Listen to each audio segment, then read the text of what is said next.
It was a cold winter day in a small town in Long Island, New York. Shop owners were shoveling up snow onto the sidewalks and sprinkling salt onto the icy paths. Cars were driving by in the slushy wet road, and people were shivering as they walked down in the cold breeze. Matthew had been parked near a coffee shop, intending to get his usual latte.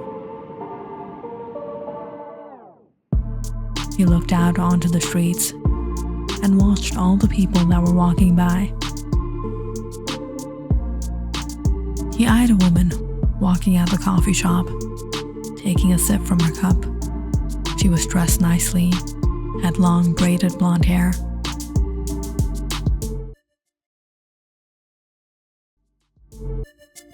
Not this one. Matthew rolled down his window just a bit to look out. He spotted another young woman walking down the path, knocking her heels. As she passed by Matthew, he turned to watch her go down the road. Not her either. Matthew leaned back in the driver's seat. It was chilly out. He wanted to get out of here soon, but there was something he still needed to do. He stared at a young woman standing on the other side of the road at the bus stand. Her jacket was zipped up all the way, and her gloved hands were shivering as she held a big umbrella in her hand. She kept looking out on the road and checking her watch, waiting for the bus. Matthew looked closely and tried to see her face. The young woman was very attractive.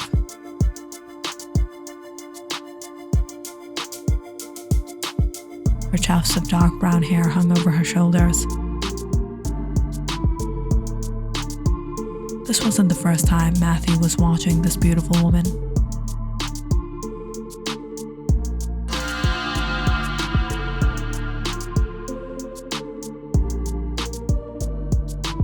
He had noticed her quite often, waiting at the bus stand in the mornings. Matthew smirked as he watched the woman through his car windows. He muttered to himself, perhaps she's going to be my next target. Matthew drove his car around to the other side of the street, slowing down near where the young woman stood.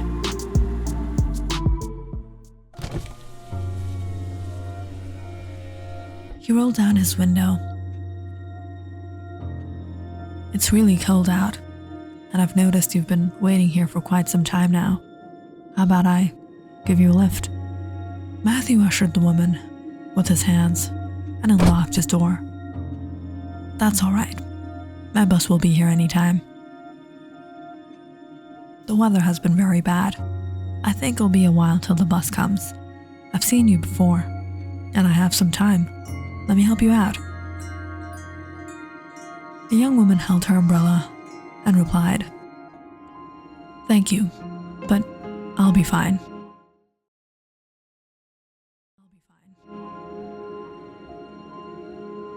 Matthew chuckled as he took out his wallet and pulled out a card. "Don't be scared. Here's my card.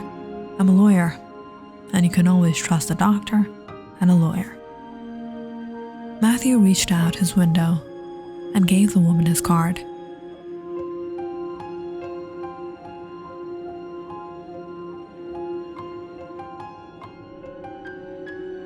She looked at it for a while, and then checked her watch. She sighed and said, "All right, let's go."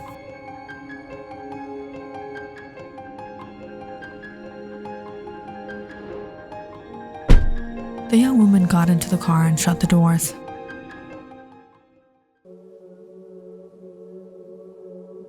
So, where will I drop you? The young woman pointed towards the curb up front and said, I'll show you the way.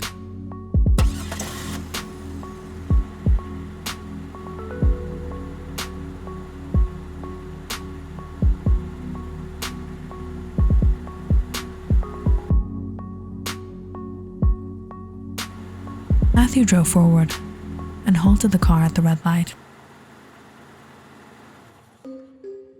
I'm Matthew. I work at a law firm downtown. Oh, you saw the card already. He chuckled.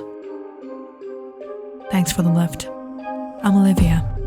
I'm a professor of Art 110 at the University of SA. Matthew raised his brows. Wow, I've never met such a young professor before. Impressive.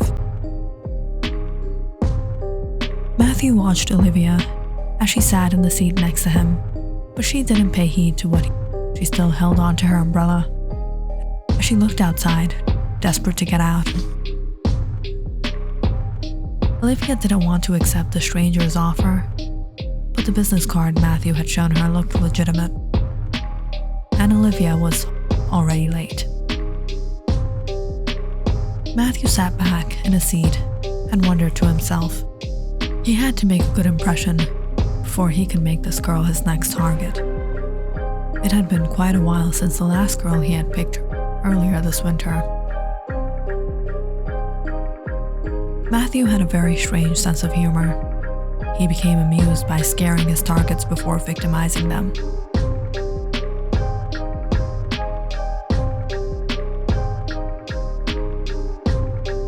What's wrong with the weather lately? I've never seen these kind of winter storms and the crimes that has been going on.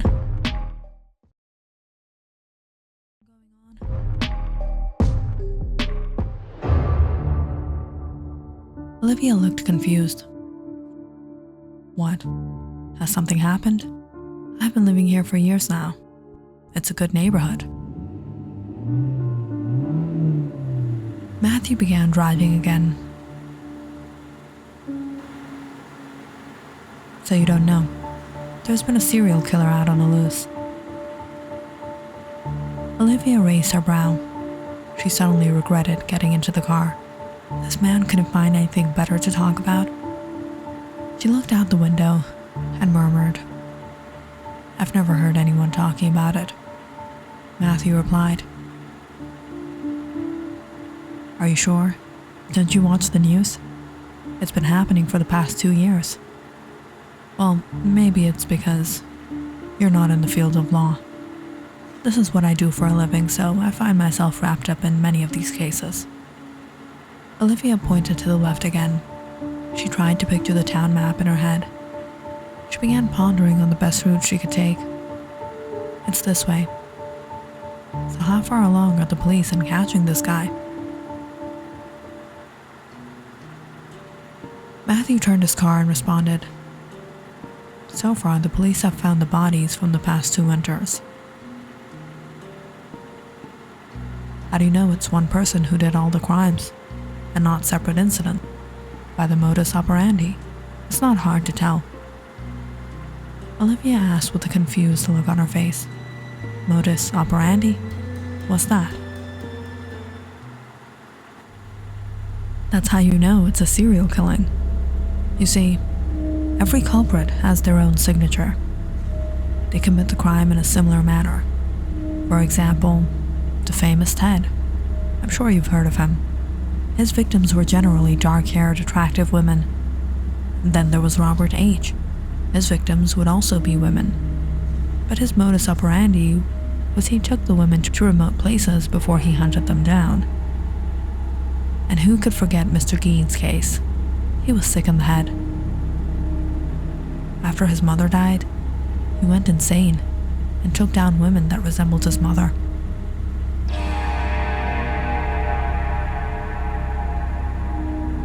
So you see, these culprits had their own modus operandi. Olivia was becoming nervous. She took a quick glance at Matthew, who was staring out on the road. She didn't feel too safe anymore. She had most of the characteristics all the victims Matthew had mentioned. Was this going to be the last few moments of her life? She started to panic and wondered how she could get out of the car as soon as she could. Olivia asked, "So what's the modus operandi of the guy in our town?" The modus operandi of this guy, or woman, who knows, is that he usually targets his victims in the coldest 3 months of winter, once every month, November, December, and January, and his victims are later found in the trunks of cars. Olivia took a relieved breath and said, "Oh, so that means you're not the psycho guy. Looks like I'm safe then." Matthew shook his head. "Not really. It's almost end of January. It's not over yet." Olivia had it with the strange man. She began to panic. In a stern voice, she demanded, "Stop the car. I want to get out." Matthew said, "Why? What's wrong? Is this even your car? Show me your license and registration." Matthew slowed down the car and chuckled. Was it because of the stories? And of course this is my car. Look, it was just a silly joke.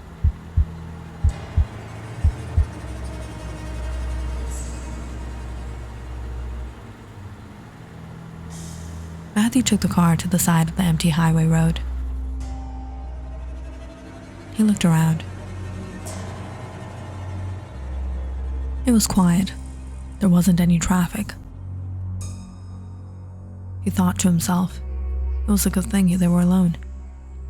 He didn't want anyone spotting a woman yelling in his car.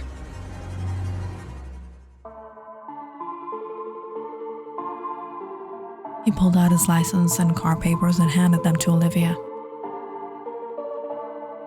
"I'm telling you, it was a silly joke. I was just trying to scare you. I'm not a killer. I'm a lover. How about I prove it to you? What do you want me to do?"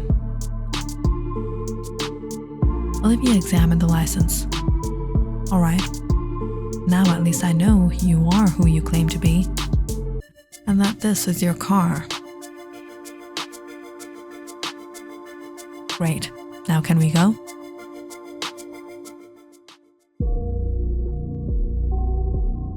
Olivia peered out the window. Matthew tried something here. No one would hear her cry. "No. Unless you show me your trunk, I won't go with you." Matthew laughed out. "Are you serious?"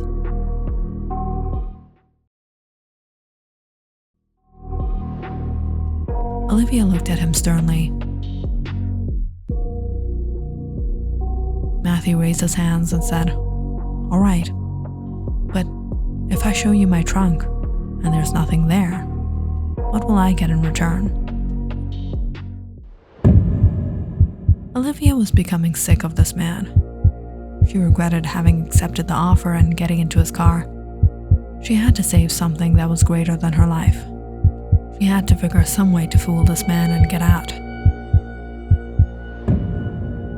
He smiled and said, "If there's nothing in your trunk, I'll give you a surprise." When Matthew started unlocking his car,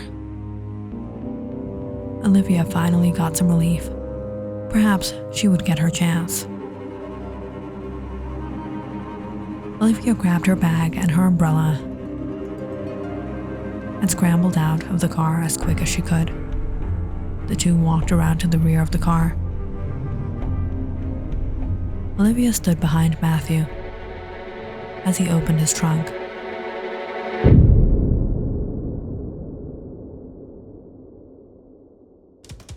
"Look, there's nothing there. I told you before, I'm not a killer. I'm a lover." Olivia was relieved to find the space absolutely empty. There was nothing inside, not even a bag. Olivia held her umbrella as tight as she could. She couldn't leave without doing this.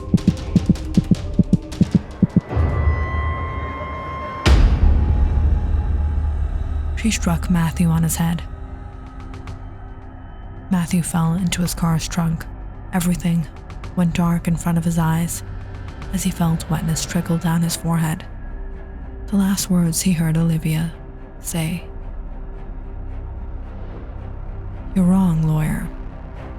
The modus operandi of this town's serial killings isn't that the victims are found in the trunks of cars. The modus operandi is that the car's owners are found in their car's trunk. And the victims are not always women. Sometimes the perpetrators are women."